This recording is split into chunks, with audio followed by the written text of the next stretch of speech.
Welcome new and old friends, my name is 2482 and today 2 got us 4 creepy Reddit stories.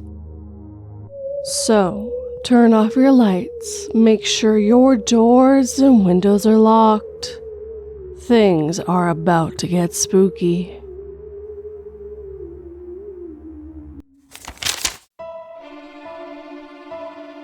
Man, there's a lot of bizarre wildlife to see out in the national park. They got a high number of deer that stand on their hind legs for starters.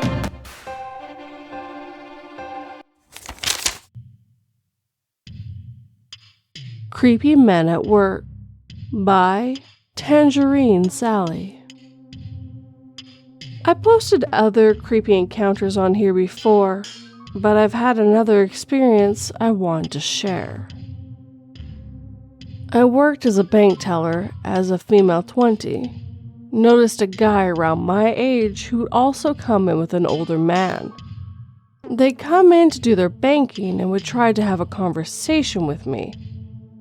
The vibe they would give off immediately made me uncomfortable. They looked like sharks circling their prey. They would compliment me on how attractive I was, but would say how nice my shirt showed off my breasts. I wore business attire, so there was nothing inappropriate in what I was wearing. I tried my best to ignore it and focus on my job. Every time they would come in, they'd make these inappropriate comments to me. One day, I saw them walking from the parking lot towards the door. I quickly told my boss that those men that were about to come in had been bothering me. She told me to hide in the vault, and I quickly obliged. A few of my coworkers waited on some other customers. After 10 minutes, one of my coworkers came in to tell me that this guy brought a pumpkin for me as a gift. My boss told him I was at lunch, but he insisted that he wait and give it to me in person. After a half an hour of these men staying in the lobby, some of my coworkers gave glances of pity from where they were standing. My boss finally told them I had to leave early, and they gave over the pumpkin and left it with one of my coworkers to give to me. I came out of the vault and the 3 of my coworkers asked me what this was all about. I filled them in and told them I refused to wait on those men going forward. They laughed and said, "Why are they passing out pumpkins as a gift?" I quickly threw it in the trash and felt very uncomfortable. On another day, I was managing the customers in the lobby all by myself. We were short-handed and it was during lunchtime. The same guy who gave me the pumpkin walked in. The older guy wasn't with him today. I nervously looked around and didn't see my boss in her office. He came up to my counter with his creepy smile and asked how I liked my pumpkin. I was very nervous and I'm sure it showed, but he didn't seem to care. I noticed he was moving his hands rhythmically below his belt while looking very turned on. I could tell he was trying to pleasure himself, but the counter blocked my view. Thank God. But I remember there were cameras where he was standing. He suddenly left when another customer walked in. When my boss came back in the office, I told her what happened. The next day, the 2 men came back looking for me. I quickly hid and my boss motioned for them to step into her office. I don't know exactly what was said, but they were told not to come back to our branch location, or they would experience consequences. I never saw them again.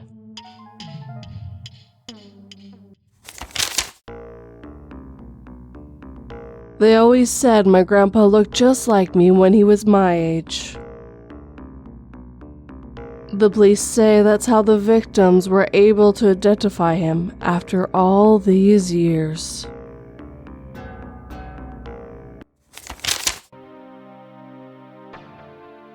Followed on the sketchy side of town by No Career 2880.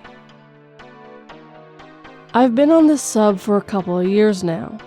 Had my own couple let's not meet moments, but for some reason tonight, I just needed to share what happened. For context, I'm in school still and work for my family member on certain weekends at a local college selling concessions at the stadium.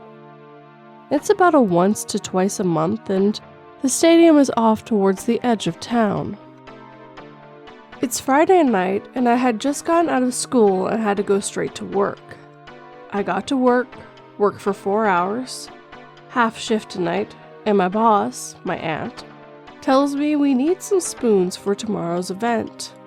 We sell ice cream, and these events have like 5,000 plus people at them. I say okay, I'll grab them on my way home. The only store open with heavy-duty spoons is all the way on the other side of town, and I still wanted to go meet up with some of my friends and mess around.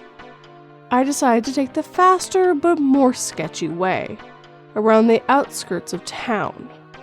I live in a weather bipolar state.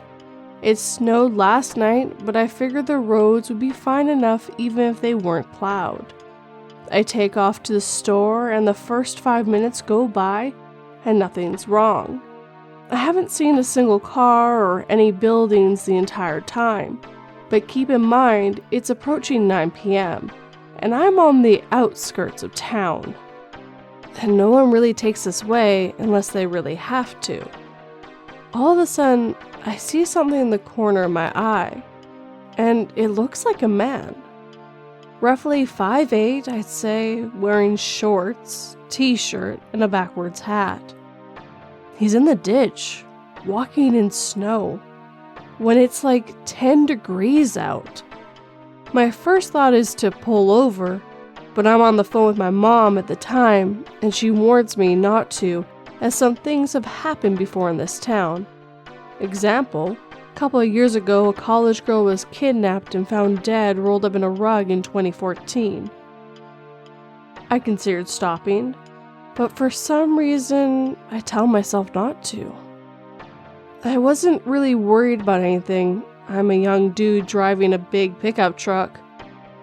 Last type of person anyone would want to harm, right?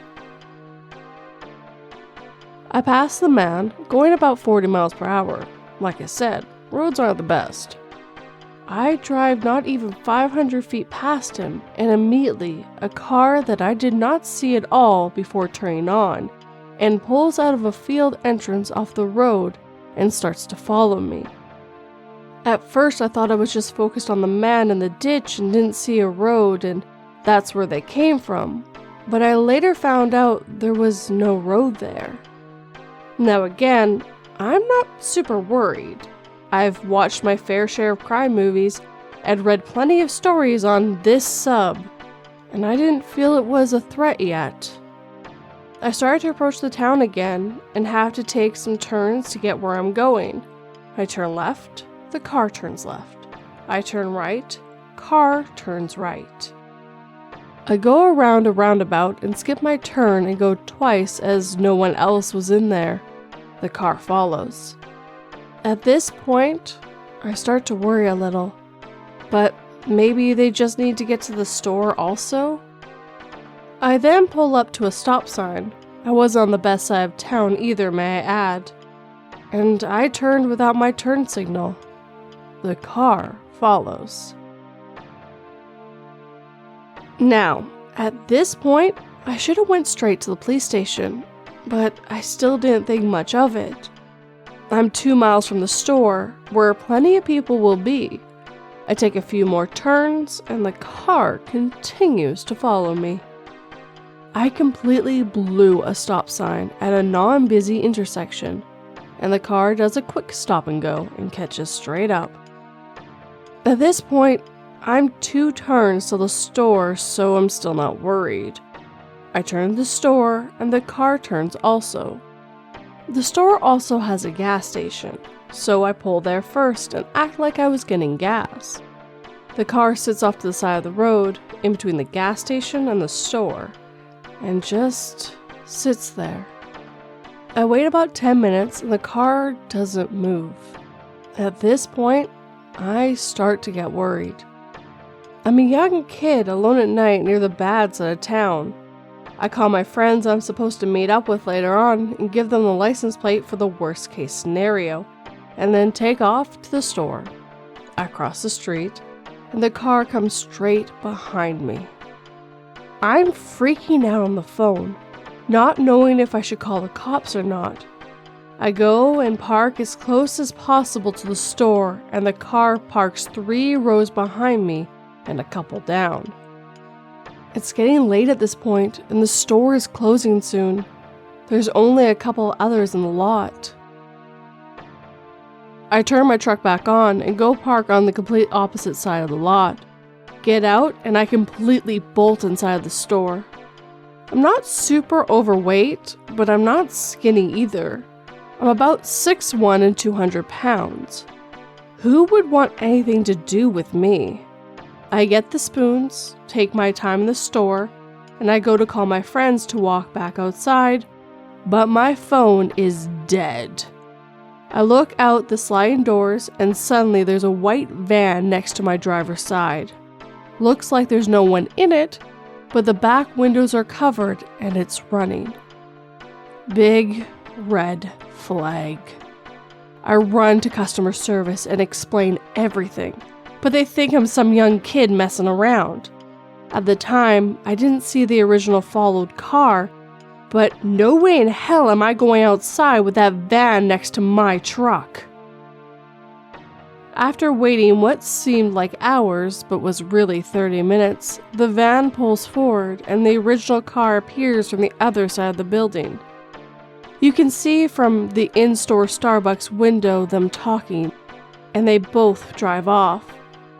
I waited another 10 minutes and dashed outside. I sped to my friend's house, and when I got there, I parked in his garage. My one buddy asked me why there's a big orange mark on my tire, and my heart sank. When I was inside, the fellow car must have marked my tire. After inspecting the rest of the truck, we found a small pipe dropped in the bed of my truck surrounded by snow. It was about 2 inches wide, and I say about 18 inches long, wrapped in duct tape. It was not mine. I was alone, no phone, scared, in a part of town I'm not familiar with. I tried to laugh it off, but now that everyone's asleep, I can't help but think what would have happened if I walked outside. I've always been the sort of ego boost on the fact that I'm a chubby fat dude that no one would want to mess with. But after tonight, I realized anyone can be targeted. Update. Police came and took the pipe away today. As multiple of you said, I know already they can't really do anything about it as nothing really happened. They said that they would look into the license plate, but other than that, nothing much happened, as no crimes were committed. So, to the creepy men who followed me all night and waited by my truck, let's not meet.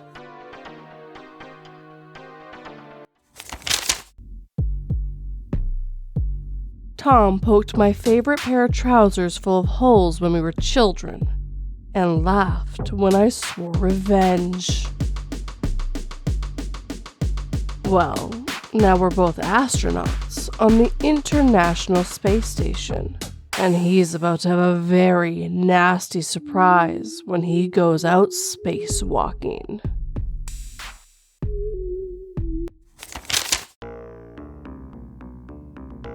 My neighbor had a creepy visitor this evening, by Kaizermattias. I just had a creepy experience. Well, more to the point, my neighbor has. It's 10 p.m. here. I'm in my kitchen getting a drink and looking through the blinds as the car park is busier than its usual deathly silence. I live in a first-floor flat overlooking another small block and a 2-story maisonette. As I'm watching, a security light up the street comes on and a gentleman is walking up our usually quiet street. Which caught my attention was his hood was up and a mask pulled up over his face. Outside in the dark other than our street lamps. I watch as the car leaves the car park and the gent makes a beeline to the corner bottom flat and cuts through the bushes to stand nose first to the front window. He is just standing there in the dark, just looking through the blinds. He stood there for what must have been 2 minutes, in the dark, peeping in. After a short time, he walked around the side of the flat to be near the main door. Then, just as quickly as he had gone around, came straight back into the bushes at the front and nose against the glass peering in. This time for around 3 minutes, just in the dark, intensely staring into a young couple's home, before turning and starting to walk back out of the car park. Thinking this is really odd behavior, having walked straight to the furthest flat, indicating a target/victim, I grabbed my shoes and ran out and down to the stairs to see if I could get a closer look at him or his clothes, just in case he came back. When I get outside, I could see him down the road walking into a side alley, where you can either go down the side alley or around a few houses and it brings you out at the same side road with another dark hill alley.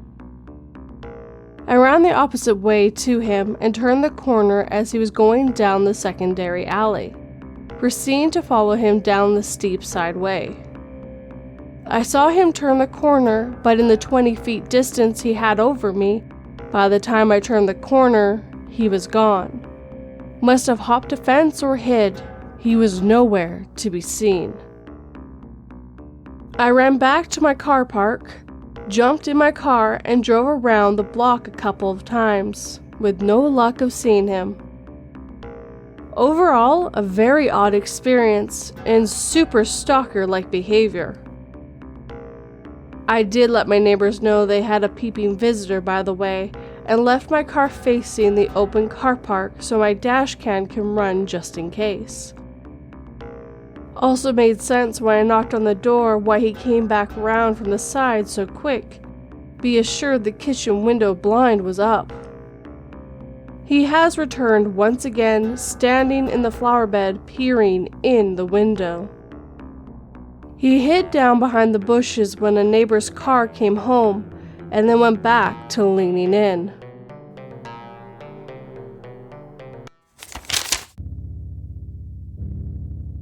She began to weep and beg me to reconsider, as I told her it just wasn't working, and asked her to get out of the car. I felt terrible for ending a relationship like this after 4 years, but hoped that someone else might adopt her from the orphanage.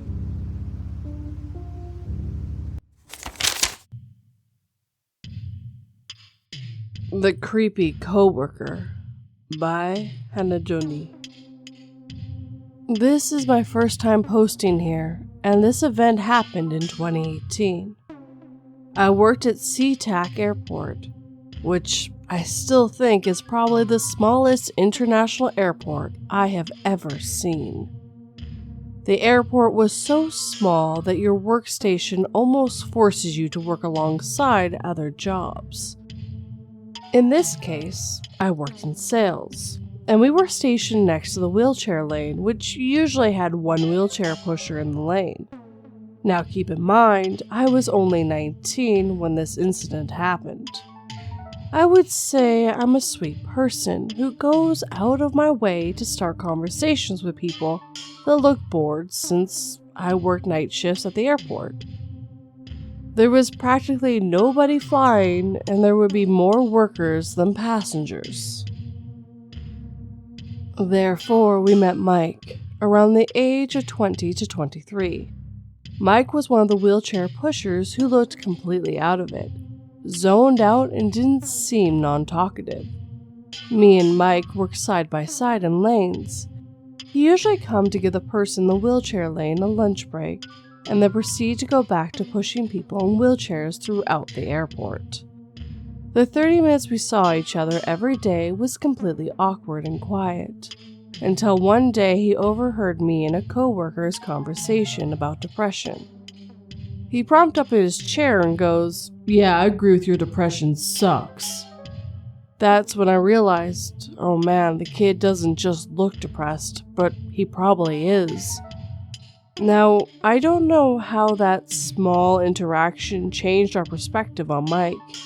He would join our conversations and even went out of his way to say hello and give us a hug while he finds us throughout the airport.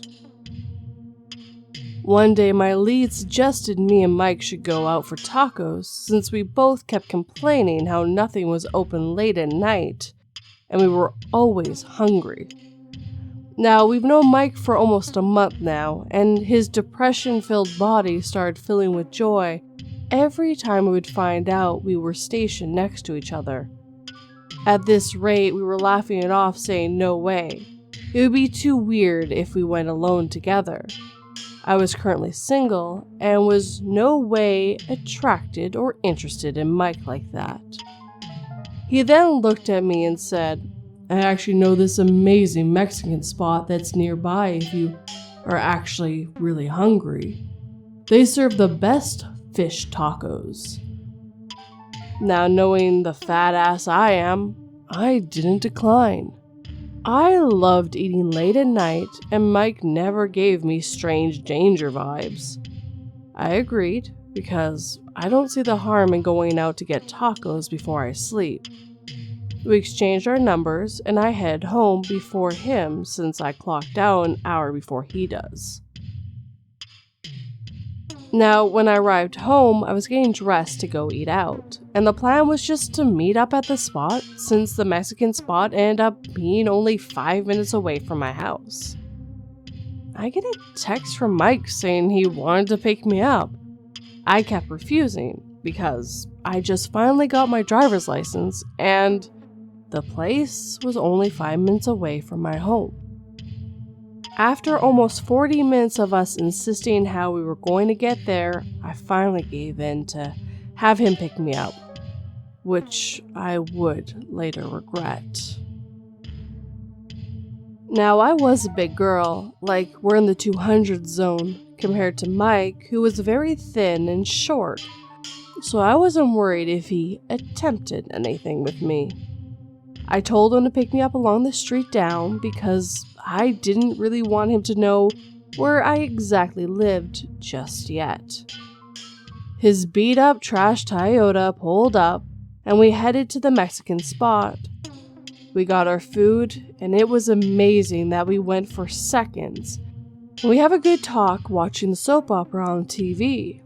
After we're done, we get back into the car where he was supposed to drop me back at home, but he stops, looks at me and says, "Can we talk in private? I know a spot."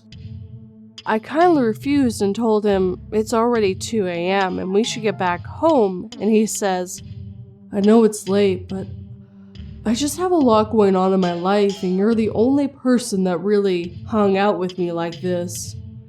The kind of idiot I am, I said sure. Already seeing him drive down the road, I noticed so many red flags. As the street lights started disappearing more, his mood and tone started to change. A complete difference in the atmosphere around Mike emerges. He starts telling me, "I sure do hate the society about women nowadays. They all seem to have this stupid standard. I hate them. I hate them."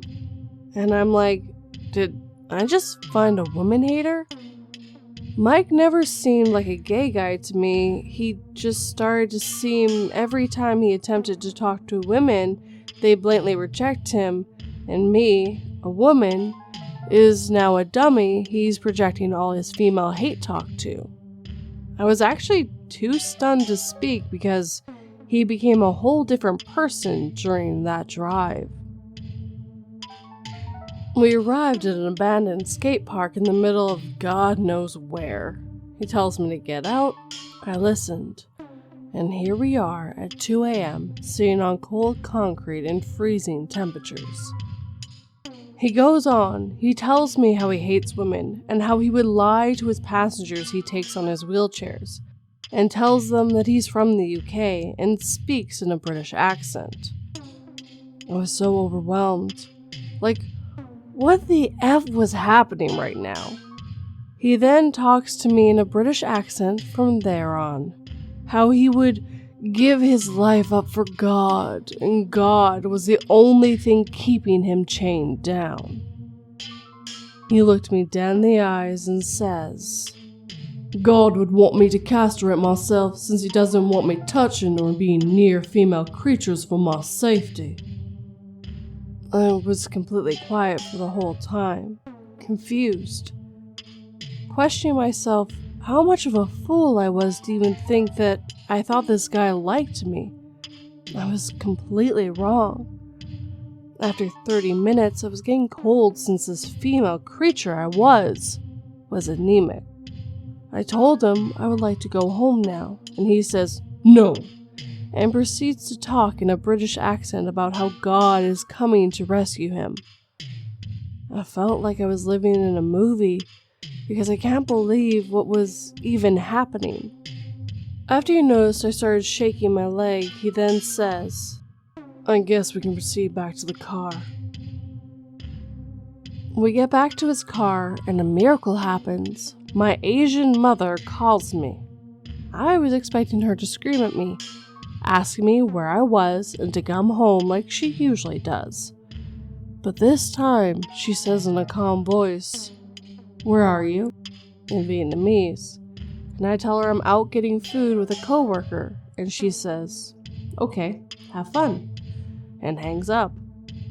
Again, in disbelief that she didn't care where I was at almost 3 a.m., for the first time, I lie and say, what? Oh, you want me to come home? Oh, okay, I'll start heading home soon, and pretend to hang up the phone. I look at Mike and say sorry, my mom wants me home now. He punches his wheel and sighs annoyingly loud, which gave me a jump scare for a moment, and he just starts his car and just sits there in silence, annoyed, grinning the whole time. He eventually starts driving, pulling out his phone and literally throws it at me.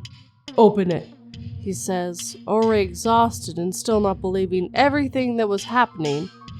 My eyes grew fixated at over 100 notes on his phone. What is this? I asked. He said it's songs and poems he's wrote. He looks at me and says, go ahead, pick one.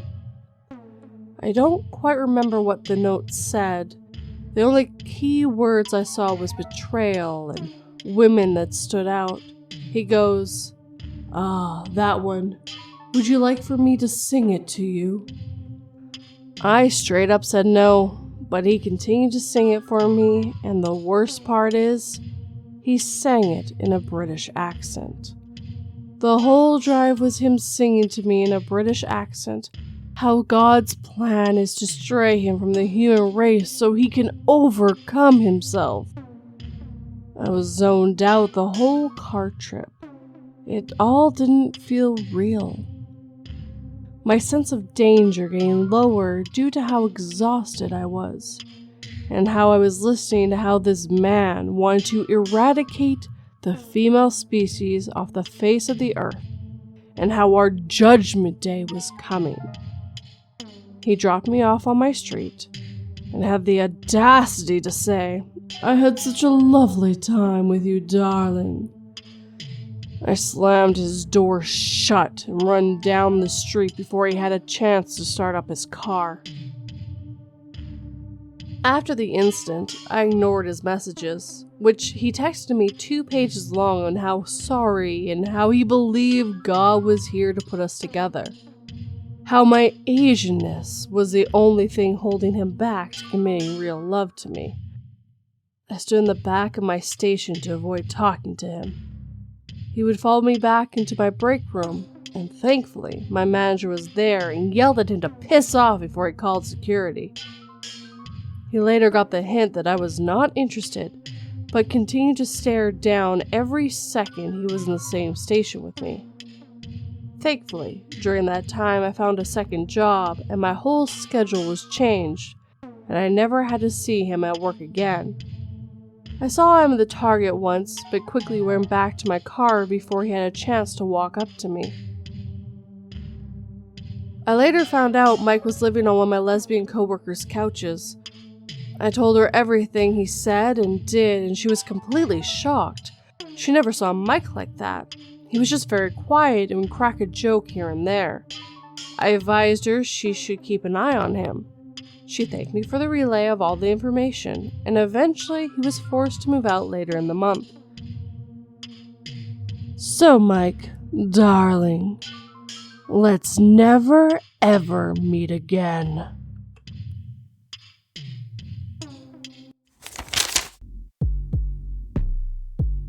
Baby, hon, wake up. Someone broke into the house. I begged him, but he kept snoring, sound asleep.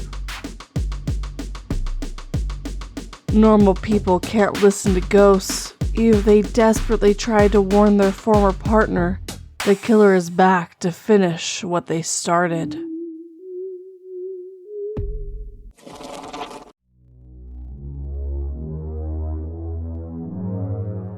I know that this is coming to an end, but don't panic or 42 might bite. First of all, I'd like to thank the people who let me narrate their stories. It's always awesome when that's allowed, and I hope you all stay safe and take care. I also wanted to mention about the coffee streams before we continue. The next 2 coffee streams won't be happening, so the people on YouTube, one Saturday is already passed, and the next Saturday as well. For the podcast, it's the next 2 Fridays. I won't have any coffee streams, so I won't have anything to upload, just to give you a heads up. And in July, there's at least 1 coffee stream that I won't be having as well. Now with all that out of the way, if you enjoyed this video, hit that like button and make sure it feels it. If you're new, subscribe and turn that pretty little bell to all notifications. If you'd like to help this channel/podcast, share it with anyone who might enjoy it. You'd be really surprised how much that helps. If you'd like to help in other ways, I do have a Patreon, merch, and PayPal. Also, you can write me a comment down below, either telling me what you like or don't like about what I do, or you can even use this Sunday's word. So let me get you that. Last week's word was bizarre, but I only had 2 entries, so I decided to add 2 extras of some comments I liked. Not always going to do this. The best way for you to be in next week's video and photo is to leave a comment. And this Sunday's word is cruelty, which means behavior that causes pain or suffering to a person or animal, or behavior which causes physical or mental harm to another, especially a spouse, whether intentional or not. So, if you're on YouTube, write me a comment down below and you'll be on next week's picture. If you're on the podcast, at me on Twitter, and I'll do the same, and make you on the photo as well. I have all my social media up on the screen for you on the channel, and down in the show notes/description box, trying to make it easier for you to find me if you want to. But as always guys, thank you for watching and listening. It really means the world to me. And as of recording, we're at 800 subscribers. Thank you guys so much. Sleep tight and don't let 42 bite.